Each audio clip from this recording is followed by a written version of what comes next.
Spoken ഇംഗ്ലീഷിൻ്റെ പുതിയൊരു എപ്പിസോഡിലേക്ക് എല്ലാവർക്കും സ്വാഗതം. നമ്മൾ രാവിലെ എഴുന്നേറ്റത് മുതൽ രാത്രി ഉറങ്ങുന്നത് വരെയുള്ള നമ്മുടെ ദിനചര്യകൾ ഇംഗ്ലീഷിൽ എങ്ങനെ പറയാം എന്നാണ് ഇന്നത്തെ ക്ലാസ്സിൽ നമ്മൾ പഠിക്കുന്നത്. റുട്ടീൻസ് എന്നാണ് ദിനചര്യകൾക്ക് ഇംഗ്ലീഷിൽ പറയുക. ഈ ദിനചര്യകൾ നമ്മുടെ ശീലങ്ങളാണ്, ഹാബിറ്റ്സ് ആണ്. നമ്മുടെ ശീലങ്ങൾ ഇംഗ്ലീഷിൽ പറയുമ്പോൾ എപ്പോഴും വെർബിൻ്റെ ഫസ്റ്റ് ഫോമാണ് ഉപയോഗിക്കേണ്ടത്. ഞാൻ അതിരാവിലെ 5 മണിക്ക് ഉണരും. ഉണരുന്നതിന് വേക്കപ്പ് എന്നാണ് പറയുക, വെർബിൻ്റെ ഫസ്റ്റ് ഫോം. ഇനിയൊരു സമയം നമ്മൾ പറയണം. കൃത്യമായ സമയം പറയുമ്പോൾ at time, at 5 o'clock, at 10 o'clock. ഏകദേശ സമയം പറയുമ്പോൾ അറൗണ്ട് ടൈം, ഏകദേശം 5 മണിക്ക്, around 5 o'clock. I wake up early in the morning at 5 a.m. Wake up ഉണരുക വെർബിൻ്റെ ഫസ്റ്റ് ഫോം. ഉണർന്നു woke up വെർബിൻ്റെ സെക്കൻഡ് ഫോം. ഇനി ഉറക്കത്തിൽ നിന്ന് എണീറ്റ് കഴിഞ്ഞാൽ നമ്മൾ ആദ്യം എന്താണ് ചെയ്യുക? അലാം ഓഫ് ചെയ്യും, അല്ലേ? കാരണം അലാം അടിക്കുന്ന സൗണ്ട് കേട്ടിട്ടാണ് നമ്മൾ ഉണരുന്നത്. ഓഫ് ചെയ്യുക എന്നതിന് ഇംഗ്ലീഷിൽ എന്താണ് പറയുക? ടേൺ ഓഫ് വെർബിൻ്റെ ഫസ്റ്റ് ഫോമാണ്. ഞാൻ അലാം ഓഫാക്കും.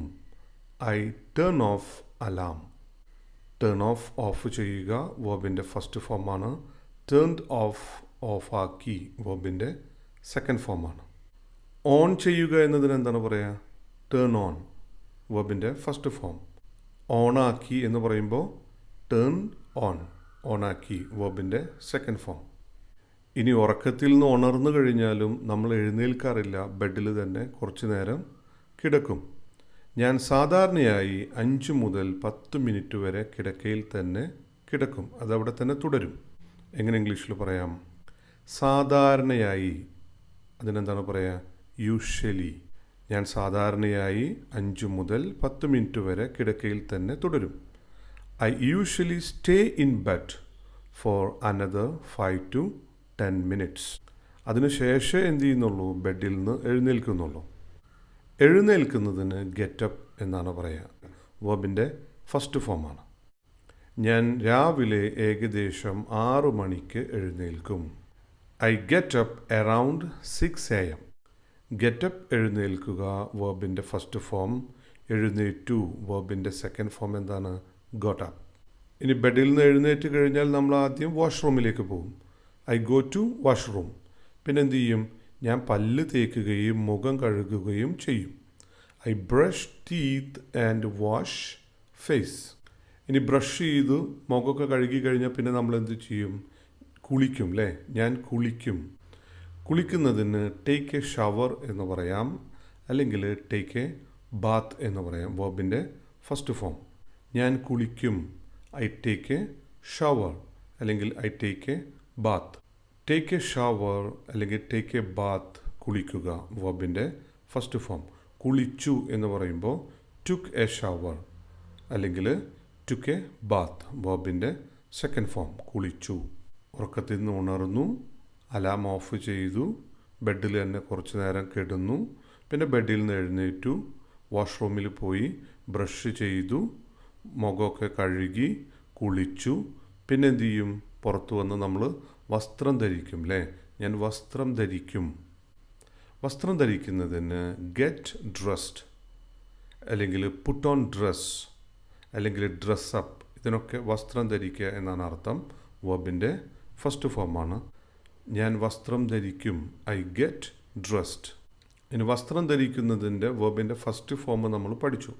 ഇനി വസ്ത്രം ധരിച്ചു എന്ന് പറയുമ്പോൾ വെർബിൻ്റെ സെക്കൻഡ് ഫോം ഗോട്ട് ഡ്രസ്ഡ് അല്ലെങ്കിൽ പുട്ട് ഓൺ ഡ്രസ്. വെർബിൻ്റെ ഫസ്റ്റ് ഫോമും സെക്കൻഡ് ഫോമും പുട്ട് ഓൺ ഡ്രസ് തന്നെയാണ്. കാരണം പുട്ട് എന്ന വാക്കിൻ്റെ ഫസ്റ്റ് ഫോമും സെക്കൻഡ് ഫോമും പുട്ട് എന്ന് തന്നെയാണ്. ഇനി ഡ്രസ്സപ്പ് എന്നതിൻ്റെ സെക്കൻഡ് ഫോം എന്തായി മാറും? Dressed up. ഇനി ഡ്രസ്സൊക്കെ ധരിച്ചു കഴിഞ്ഞാൽ നമ്മൾ മുടി ചീകും, അല്ലേ? മുടി ചീകുന്നതിന് കോംബ് ഹെയർ എന്നാണ് പറയുക. മുടി ചീകുക വെർബിൻ്റെ ഫസ്റ്റ് ഫോം. അപ്പോൾ ഞാൻ മുടി ചീകും. I comb my hair. Comb hair, മുടി ചീകുക, വെർബിൻ്റെ ഫസ്റ്റ് ഫോം. ഇനി മുടി ചീകി എന്ന് പറയുമ്പോൾ കോംബ്ഡ് ഹെയർ, മുടി ചീകി, വെർബിൻ്റെ സെക്കൻഡ് ഫോം. ഇനി മുടി ചീകുന്ന ചീപ്പിന് ഇംഗ്ലീഷിൽ എന്തെന്നെയാണ് പറയുക? കോംബ്.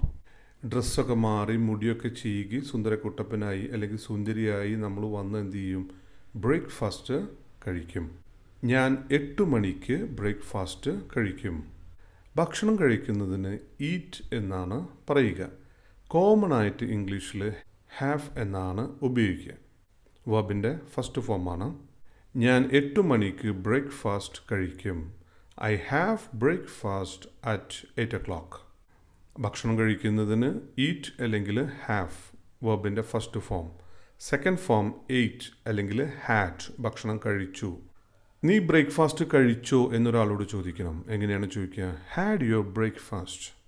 ഹാവ്, ഹാഡ് ഇതാണ് കോമൺ ആയിട്ട് ഇംഗ്ലീഷിൽ ഭക്ഷണം കഴിക്കുന്നതിന് ഉപയോഗിക്കുക. ഞാനിപ്പോൾ കഴിച്ചതേ ഉള്ളൂ. എങ്ങനെ മറുപടി പറയാം? Yes, I just had.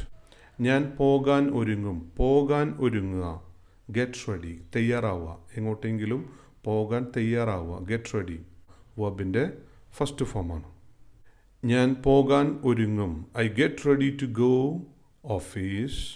I get ready to go school. I get ready to go college. I get ready to go shop. Get ready തയ്യാറാവുക വെർബിൻ്റെ ഫസ്റ്റ് ഫോം. തയ്യാറായി വെർബിൻ്റെ സെക്കൻഡ് ഫോം എന്താണ് വരിക? Got ready. ഇനി അങ്ങനെ തയ്യാറായി ഞാൻ പോകുന്നത്. ഞാൻ സ്കൂളിലേക്ക് പോകുന്നത് ബസ്സിലാണ്. I go to school by bus. വാഹനങ്ങളുടെ കൂടെ ബൈ എന്നാണ് ചേർക്കേണ്ടത്. I go to school by bus. ഞാൻ ഓഫീസിലേക്ക് കാറിലാണ് പോകുന്നത്. I go to office by car. ഞാൻ ഓഫീസിലേക്ക് ട്രെയിനാണ് പോകുന്നത്. I go to office by train. ഇനി ബൈക്കിൽ പോകുമ്പോൾ ഓൺ ബൈക്ക്. ഞാൻ ഓഫീസിലേക്ക് ബൈക്കിലാണ് പോകാറ്. I go to office on bike. തുറന്ന വാഹനം, അവിടെ ഓൺ എന്നാണ് ഉപയോഗിക്കേണ്ടത്. ഞാൻ രാവിലെ ഏകദേശം 9:30 ഓഫീസിലെത്തും അല്ലെങ്കിൽ സ്കൂളിലെത്തും. കോളേജിലോ ഹോസ്പിറ്റലിലോ ഷോപ്പിലോ എവിടെയാണെങ്കിലും എത്തും എന്ന് പറയാൻ അറൈവ്, എത്തിച്ചേരുക വെർബിൻ്റെ ഫസ്റ്റ് ഫോം. എത്തി എന്ന് പറയുമ്പോൾ അറൈവ്ഡ് വെർബിൻ്റെ second form. I arrive at the office അല്ലെങ്കിൽ സ്കൂൾ അല്ലെങ്കിൽ കോളേജ് അല്ലെങ്കിൽ ഹോസ്പിറ്റൽ അല്ലെങ്കിൽ ഷോപ്പ് അറൗണ്ട് 9:30 AM. ഇനി ഓഫീസിലെത്തി വർക്ക് സ്റ്റാർട്ട് ചെയ്യാണ്. I start my work at 10 AM. ഞാൻ 10 മണിക്ക് എൻ്റെ വർക്ക് എന്ത് ചെയ്യും?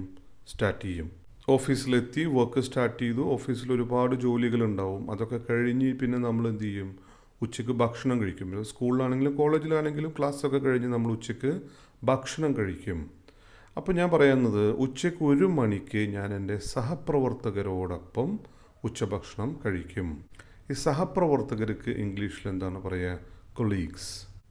I have lunch with my colleagues at 1 PM. വൈകുന്നേരം 5 മണിക്ക് ജോലി ഫിനിഷ് ചെയ്യും. I finish work at 5 PM. ഞാൻ ഓഫീസിൽ നിന്ന് വീട്ടിലേക്ക് 6 മണിക്കും 6:30 ഇടയിൽ തിരിച്ചു വരും. അല്ലെങ്കിൽ ഞാൻ കോളേജിൽ നിന്ന് അല്ലെങ്കിൽ ഞാൻ സ്കൂളിൽ നിന്ന് തിരിച്ചു. I get back home from office അല്ലെങ്കിൽ from school, from college, from shop, from hospital, എവിടെ നിന്നാവാം. ആ സമയത്തിൻ്റെ ഇടയിൽ ബിറ്റ്വീൻ 6 PM ആൻഡ് 6:30 PM. ആ സമയത്തിൻ്റെ ഇടയിൽ എന്ന് പറയുമ്പോൾ അവിടെ ബിറ്റ്വീൻ എന്നാണ് ചേർക്കേണ്ടത്. ഞാൻ കുറച്ച് നേരം വിശ്രമിക്കും. ഈ കുറച്ച് നേരം എന്നുള്ളതിന് എന്താണ് പറയുക? For a while. എല്ലാവരും റിലാക്സ് ചെയ്തോളണമെന്നില്ല. ചില ആളുകൾ എന്ത് ചെയ്യും? കളിക്കും. അപ്പോൾ എന്ത് ചെയ്യും? ഞാൻ കുറച്ച് നേരം കളിക്കും. I play for a while. ഞാൻ കുറച്ച് നേരം TV കാണും. I watch TV for a while. ഞാൻ കുറച്ച് നേരം ബുക്ക് വായിക്കും. I read book for a while.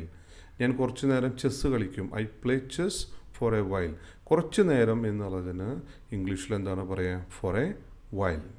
ഞാൻ എൻ്റെ കുടുംബത്തോടൊപ്പം സമയം ചെലവഴിക്കും. വളരെ പ്രധാനപ്പെട്ടൊരു കാര്യമാണ് കുടുംബത്തിനോടൊപ്പം സമയം ചെലവഴിക്കുക എന്നുള്ളത്. I spend time with my family.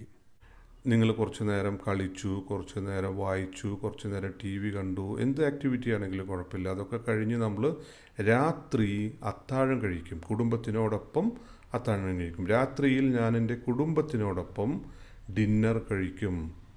ഈ രാത്രി ഭക്ഷണത്തിന് ഡിന്നർ എന്നും സപ്പർ എന്നും പറയും കേട്ടോ. അപ്പോൾ ഞാൻ കഴിക്കും. അവിടെ ഒന്നും ഈറ്റ് എന്നല്ല ഉപയോഗിക്കേണ്ടത്, ഹാവ് എന്നാണ് ഉപയോഗിക്കേണ്ടത്. ഞാൻ രാത്രിയിൽ എൻ്റെ കുടുംബത്തിനോടൊപ്പം അത്താഴം കഴിക്കും. ഐ ഹാവ് ഡിന്നർ അല്ലെങ്കിൽ I have supper with my family at night. രാത്രി എന്നുള്ളതിന് അറ്റ് നൈറ്റ് എന്നാണ് പറയുക. അപ്പോൾ രാത്രിയിൽ എന്നുള്ളതിന് നമ്മൾ എന്ത് പഠിച്ചു? At night. ഇനി രാവിലെ എന്നുള്ളതിന് എന്താണ് പറയുക? In the morning. അവിടെ അറ്റ് മോർണിംഗ് എന്ന് പറയരുത്, ഇൻ ദ മോർണിംഗ്. ഉച്ചയ്ക്ക് അറ്റ് നൂൺ. വൈകുന്നേരം ഇൻ ദ ഈവനിങ്. രാത്രിയിൽ എന്നുള്ളതിന് അറ്റ് നൈറ്റ്. ഞാൻ ഡിന്നറിന് ശേഷം മരുന്ന് കഴിക്കും. എനിക്ക് അസുഖമുണ്ട്, ഞാൻ മരുന്ന് കഴിക്കും. I take my medication after dinner. മരുന്ന് കഴിക്കുന്നതിന് ടേക്ക് മെഡിക്കേഷൻ എന്നാണ് പറയാം. രാത്രി ഏകദേശം 10 മണിക്ക് ഞാൻ ഉറങ്ങാൻ കിടക്കും. ഉറങ്ങാൻ കിടക്കുന്നതിന് ഗോ ടു ബെഡ് എന്നാണ് പറയാം. I go to bed around 10 PM. ചില ആളുകൾ ബെഡിൽ കിടന്നു കഴിഞ്ഞാൽ ഉടനെ തന്നെ എന്ത് ചെയ്യും? ഉറങ്ങിപ്പോവും. ഞാൻ സാധാരണ 5 മിനിറ്റിനുള്ളിൽ ഉറങ്ങിപ്പോവും. I usually fall asleep within 5 minutes. ഞാൻ സാധാരണ 5 മിനിറ്റിനുള്ളിൽ ഉറങ്ങിപ്പോവും. ഫോൾ എസ്ലീപ്പ്, ഉറങ്ങിപ്പോവുക, വെർബിൻ്റെ ഫസ്റ്റ് ഫോം. ഉറങ്ങിപ്പോയി എന്ന് പറയുമ്പോൾ ഫെൽ എസ്ലീപ്പ്. ഇനി കുറേ കൂടെ സ്റ്റൈലിഷായിട്ട് പറയാണ്, ഞാൻ പതുക്കെ ഗാഠനിദ്രയിലേക്ക് വഴുതി വീഴും. ഇംഗ്ലീഷിൽ എങ്ങനെ പറയാം? Slowly I fall into a deep sleep. ഇന്നത്തെ ക്ലാസ്സിൽ നമ്മൾ ദിനചര്യകൾ, റുട്ടീൻസാണ് പഠിച്ചത്. ഈ ദിനചര്യകൾ നമ്മുടെ ശീലമാണ്, ഹാബിറ്റ്സാണ്. ഹാബിറ്റ്സ് പറയുമ്പോൾ വെർബിൻ്റെ ഫസ്റ്റ് ഫോമാണ് ഉപയോഗിക്കേണ്ടത്. ഇന്നത്തെ ക്ലാസ് നിങ്ങൾക്ക് ഉപകാരപ്പെട്ടു എന്ന് ഞാൻ വിശ്വസിക്കുന്നു. നിങ്ങൾ ഇതുവരെ ഈ ചാനൽ സബ്സ്ക്രൈബ് ചെയ്തിട്ടില്ലെങ്കിൽ ഇപ്പോൾ തന്നെ സബ്സ്ക്രൈബ് ചെയ്യൂ. നിങ്ങൾ തരുന്ന സ്നേഹവും സപ്പോർട്ടുമാണ് എനിക്ക് കൂടുതൽ വീഡിയോസ് ചെയ്യാനുള്ള പ്രചോദനം. സ്പോക്കൺ ഇംഗ്ലീഷിൻ്റെ പുതിയൊരു എപ്പിസോഡുമായി വീണ്ടും കാണാം. Thank you very much for watching. See you next time.